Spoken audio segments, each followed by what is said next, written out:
¿Qué les parece si vemos a un verdadero científico hablando sobre este tema?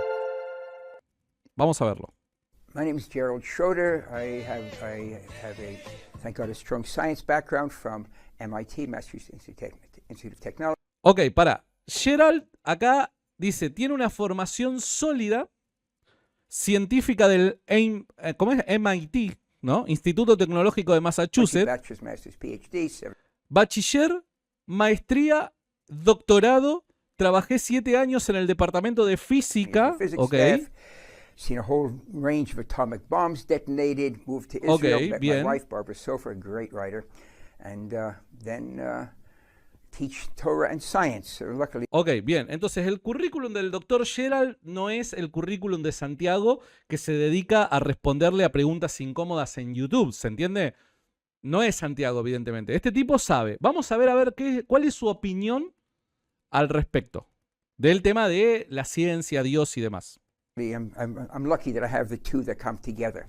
And one of the questions that I'm asked as a scientist is, how can a scientist really believe that there's something what we refer to usually as God? You know, is this metaphysical whatever acting in the world or producing the world? And the irony is, the question's really a non-starter. Science has in fact discovered God. And you can talk to the hardline atheists and they will say, it looks like science has indeed discovered God.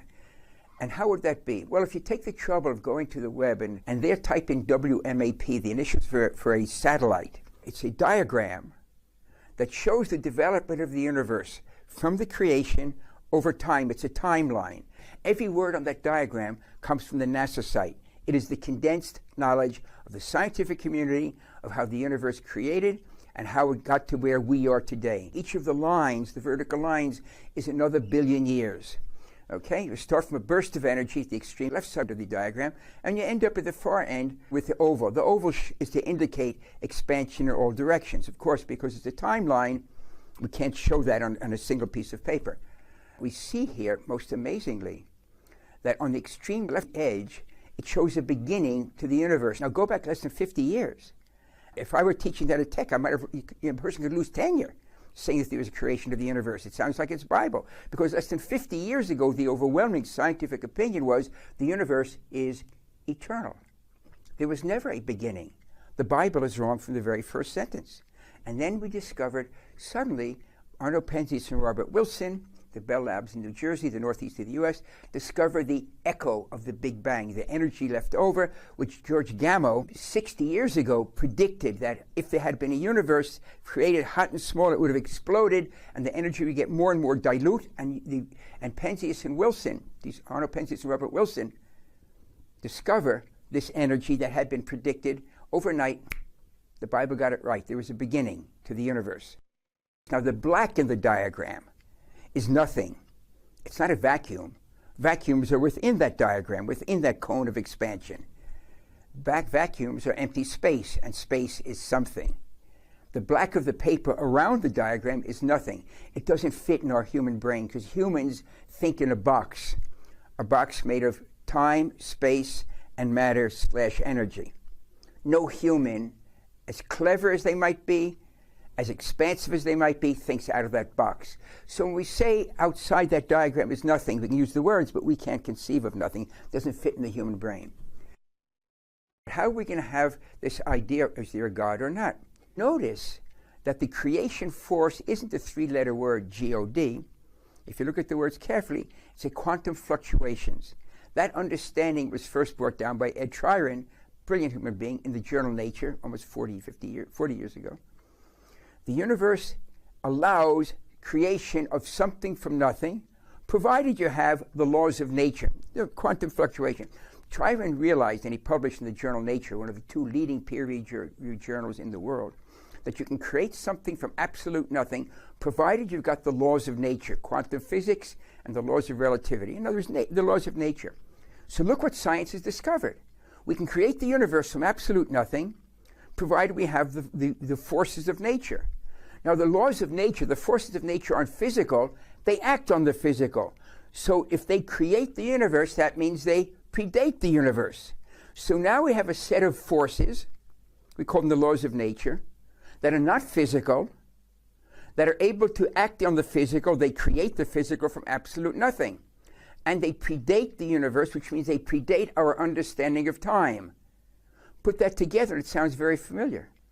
If you haven't noticed it, that's the biblical definition of God.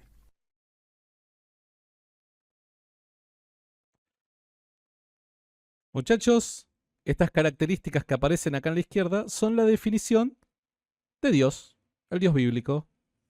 ¡Tarán!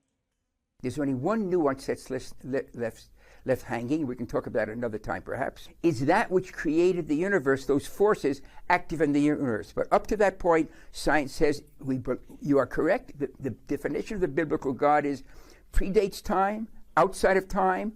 God is not a physical being, is a force, and it creates the universe. You'll notice that the opening chapter of Genesis, the only name for God is Elohim, God as manifest in the universe. Science has indeed discovered the biblical God.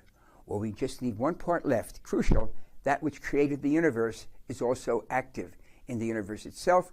The very fact that you're watching this now pretty much establishes that point.